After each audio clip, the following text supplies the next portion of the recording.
सभी का अपना YouTube channel help online classes में स्वागत है। तो दोस्तों आज हम लोग समास यानी कि हिंदी व्याकरण से समास टॉपिक को हम लोग आज कंप्लीट सीखने वाले हैं। दोस्तों अगर आप इस बार 2025 में 10th या 12th का एग्जाम दे रहे हैं और हिंदी विषय में हिंदी व्याकरण से समास जो है जरूरी पूछी जाती है, तो इसीलिए आज हम लोग समास के देखेंगे। और अगर आपसे समास का क्वेश्चन नहीं बन पाता है तो वीडियो को लास्ट तक जरूर देखिए।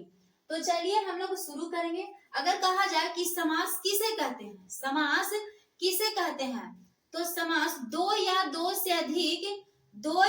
से अधिक सार्थक शब्दों के मेल से बने नए शब्द को क्या कहते हैं, तो समास कहते हैं। दो या दो से अधिक सार्थक शब्दों के मेल से बने नए शब्द को समास कहते हैं। ये समास का परिभाषा हुआ, लेकिन इस तरह से क्वेश्चन बहुत कम पूछी जाती है। तो यहाँ पे कहा जाए कि समास तो होंगे कि किसे कहते हैं, लेकिन समास के कितने भेद होते हैं, तो समास का 6 भेद होते हैं। कितने भेद होते हैं? 6 भेद होते हैं। और 6 भेद का यहाँ पे नाम लिखी हुई है। तो यहाँ पे हम लोग देखेंगे पहला कौन सा है, अव्ययी भाव समास। क्या है? अव्ययी भाव समास। दूसरा क्या है? तत्पुरुष समास। तीसरा क्या है? तो द्विगु समास। और चौथा क्या है? तो द्वंद्व समास। और पांचवा क्या है? तो कर्मधारय समास। और छठा कहा जाए कौन सा समास है? बहुव्रीहि समास। तो इस तरह से लिखा हुआ है, लेकिन हमको इस तरह याद नहीं होता है, तो इसको याद कैसे करें? तो देखिए यहाँ पे कैसे याद करेंगे इसको। यहाँ पे देखिए अव्ययी भाव समास। अव्ययी भाव समास में आपको थोड़ा सा बोलेंगे तो अभी थोड़ा सा हिंट मिलेगा। अभी यानी कि हम लोग अव्ययी को थोड़ा सा समझेंगे। अभी आया, कौन आया? तो पुरुष आया। कौन आया? पुरुष आया। यानी कि तत्पुरुष में देखिए आपको पुरुष दिखेगा। अभी कौन आया? तो पुरुष आया। और कितने पुरुष आया? तो देखिए द्विगु में 2 नजर आएगा, संख्या का आपको बोध होगा। यानी कि कितने पुरुष आया? तो 2 आया। और क्या करते हुए आया? तो द्वंद्व यानी कि लड़ते हुए आया। लड़ते हुए आया यानी कि द्वंद्व करते हुए आया। और फिर द्वंद्व करते हुए आया तो उसको हम क्या पर लगा दिए? काम पे। काम पे लगा दिए। किस पे लगा दिए?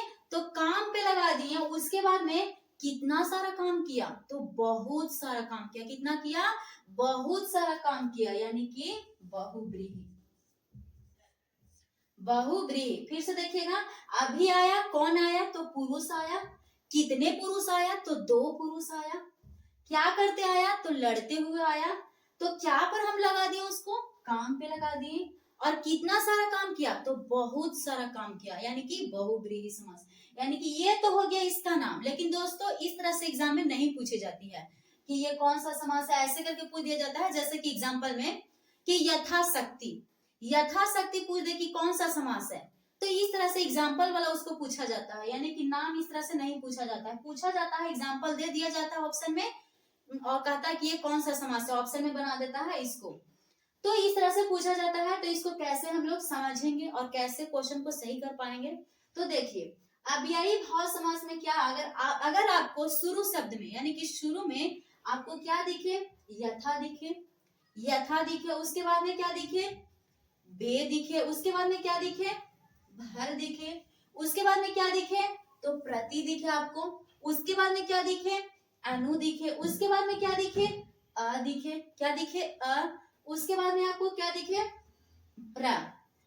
तो आए यानी कि ये सभी शब्द आपको शुरू में दिखे तो इसका मतलब कि ये कौन सा समास है? अव्ययी भाव समास है। आंख मूंद के लगाइएगा, ये कौन सा समास होगा? अव्ययी भाव समास होगा। और ये गलत नहीं होगा। जैसे एग्जांपल से देखेंगे हम लोग। जाए क्या कह दिया जाए? यथा शक्ति। अगर आपसे कह दिया जाए कि यथा शक्ति कौन सा समास है, तो आप आंख मूंद के लगाइएगा कि ये अव्ययी भाव समास है। कौन सा समास है? अव्ययी भाव समास है। उसके बाद में कह दिया जाए बे से कैसे पहचानेंगे? जैसे कह दिया जाए बेरहम। क्या कह दिया जाए? बेरहम। यानी कि तो आप आंख मूंद के लगाइएगा कि बेरहम जो है अव्ययी भाव समास है। कौन सा समास है? तो अव्ययी भाव समास है। उसके बाद में कह दिया जाए प्रतिदिन। क्या कह दे? प्रतिदिन। अगर आपसे कह दे कि प्रतिदिन कौन सा समास है, तो आप क्या बताएंगे? अव्ययी भाव समास है। उसके बाद में आपको कह दिया जाए अनु से, जैसे में अनुशासन, क्या कह दिया जाए? अनुशासन, तो क्या कहेंगे? अव्ययी भाव समास है। उसके बाद में कह दिया जाए आजन्म, तो कौन सा समास है? तो आंख मूंद के लगाएंगे कि अव्ययी भाव समास है। इस तरह से रहे। और दोस्तों, अव्ययी भाव समास में एक तरह से और पूछ दिया जाता है। क्या पूछ दिया जाता है? जैसे में लगातार, क्या लगातार कोई काम हो रहा हो, जैसे कि दिनों दिन, क्या कह दिया जाए? दिनों दिन, तो ये कौन सा समास कहलाएगा? अव्ययी भाव समास। यानी कोई काम लगातार हो रहा हो या कोई किया जा रहा हो कोई भी काम, तो यानी कि क्या समझना है कि वो अव्ययी भाव समास है। जैसे कह दिया जाए रातों रात, क्या कह दिया जाए? रातों रात, यानी कि लगातार, यानी कि रातों रात। ये इस तरह से अगर भी कह दिया जाए तो आपको क्या लगाना है?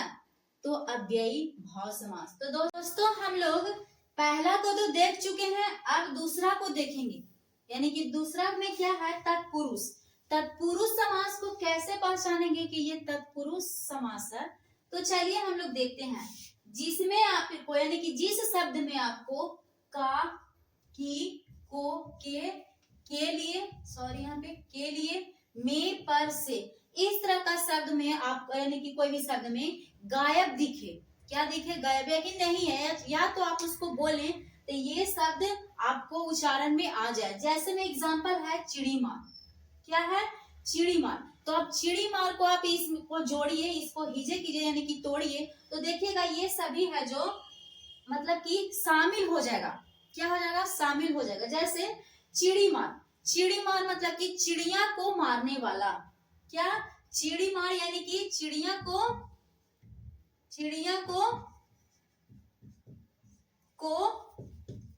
मारने वाला। क्या हो गया? चिड़ीमार यानी कि चिड़िया को मारने वाला, यानी कि गायब था, जब हम तोड़े तो यानी कि शामिल हो गया। देखिए आप अभी यहाँ पे देखिए कैसे है चिड़ीमार। चिड़ीमार में देखिए लिखा हुआ तो नहीं था, गायब ही है। जब हम इसको हिजे किए, तोड़े, तो देखिए इसमें शामिल हो गया, यानी कि चिड़ीमार, यानी कि चिड़िया को मारने वाला। चिड़ीमार, चिड़िया को मारने वाला। जैसे कि रोग मुक्त, देखिए इसमें भी ये सभी गायब है, लेकिन जब हम इसको तोड़ने का, यानी कि बोलते हैं तोड़कर, तो ये शामिल हो जाता है। जैसे रोग मुक्त, यानी कि रोग से मुक्त, यानी कि क्या कहेंगे इसे? रोग से मुक्त, यानी कि रोग मुक्त। रोग से मुक्त को क्या कहेंगे? रोग मुक्त। देखिए ये इसमें नहीं लिखा हुआ था, लेकिन जब हम इसको हिजे किए, तोड़े, तो ये इसमें से क्या शामिल हो गया? तो से शामिल हो गया, यानी कि इसमें से सभी शब्द शामिल नहीं, एक बार नहीं हो सकते, मतलब कि अलग अलग हो सकते हैं। जैसे यहाँ पे चिड़ीमार में चिड़िया को मारने वाला, तो यहाँ पे को शामिल हुआ, और यहाँ पे रोग मुक्त यानी कि रोग से मुक्त, यहाँ पे से शामिल हुआ, तो इस तरह से शामिल होगा। जैसे में आप तीसरा एग्जाम्पल को देखेंगे, गौशाला। क्या है? गौशाला, यानी कि गौ के लिए शाला, गौ के लिए शाला, तो क्या बन गया? गौशाला, यानी गौ के लिए शाला, यानी कि क्या बन गया? गौशाला। उसी प्रकार से आगे है, क्या है? आप बीती। क्या है? आप बीती, यानी कि तो इसको तोड़ेंगे तो कैसे टूटेगा? आप पर, क्या क्या इसको लिखेंगे तो आएगा आप पर बीती। किस पर बीती? आप पर बीती। देखिए आप बीती में शब्द में, यानी कि ये सभी कोई शामिल नहीं था। जब हम इसको तोड़े तो यहाँ पे निकल कर आ गया पर। क्या आ गया? पर। तो दोस्तों, अगर जिस भी शब्द को आपको तोड़ने पर ये विभक्ति चिन्ह निकल कर आए, तो यानी कि क्या समझना है? तो तत्पुरुष समास समझना है। क्या समझना है?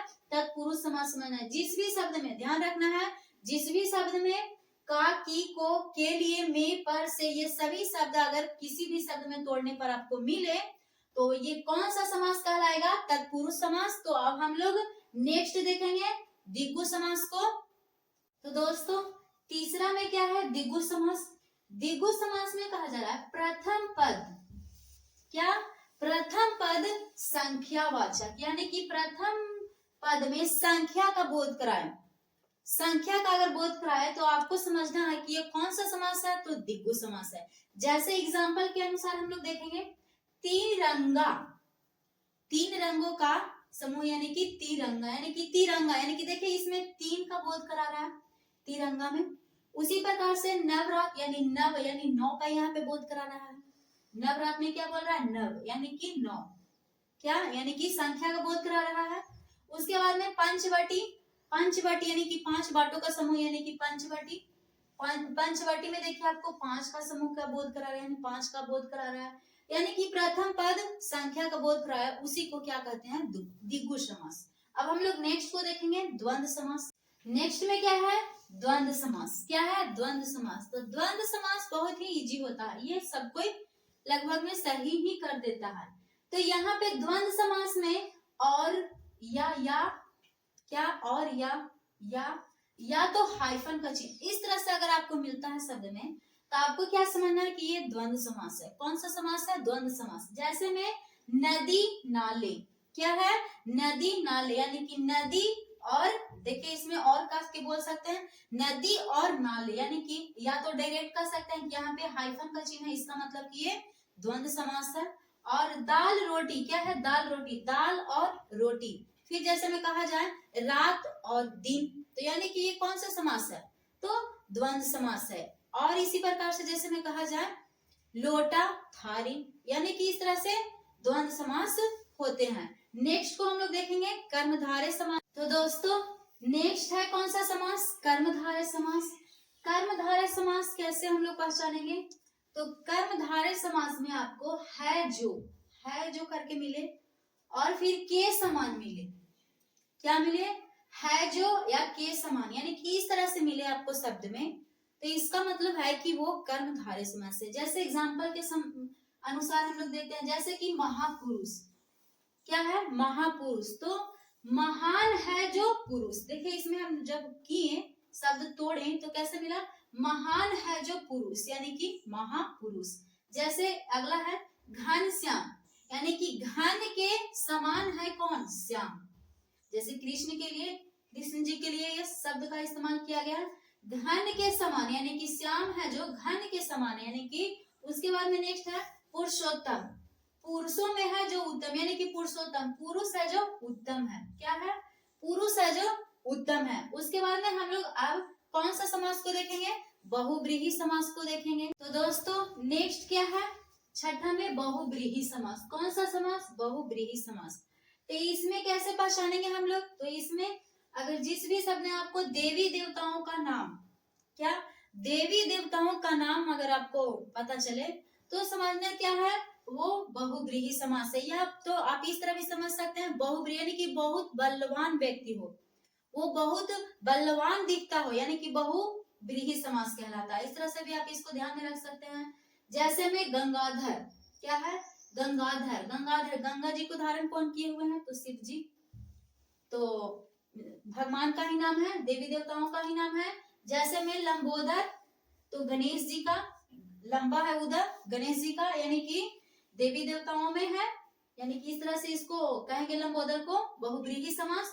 उसके बाद में है गजानन, क्या है, गजानन, तो गणेश जी ही है, यानी कि पावर वाला व्यक्ति हो, यानी कि पावर, जैसे कि दशानन, इसमें दशानन देखिए आप दशानन में कंफ्यूज भी हो सकते हैं, कैसे कि दशा में 10 बता रहा है तो ये दिग्गु हो जाएगा, नहीं, दिग्गु नहीं होगा, दशानन क्या होगा, बहुव्रीहि समास होगा। कैसे, ये देखिए दशानन एक बाहुबली जैसा है, यानी कि ताकतवर इंसान है, यानी कि देवता तो नहीं था, वो दानव ही समझिए कि था, लेकिन उसके पास पावर था, क्या था, पावर था, इसलिए दशानन कहेंगे कि कौन सा समास है, तो बहुव्रीहि समास। तो दोस्तों मैं आशा करती हूँ कि मेरी वीडियो इस तरह जो समझाने का प्रयास की मैंने, जो आपको समझ में आ गई होगी। अगर अच्छी लगी हो तो वीडियो को लाइक करें और चैनल को जरूर से जरूर सब्सक्राइब करें। फिर मिलेंगे हम नेक्स्ट वीडियो में। थैंक यू, धन्यवाद।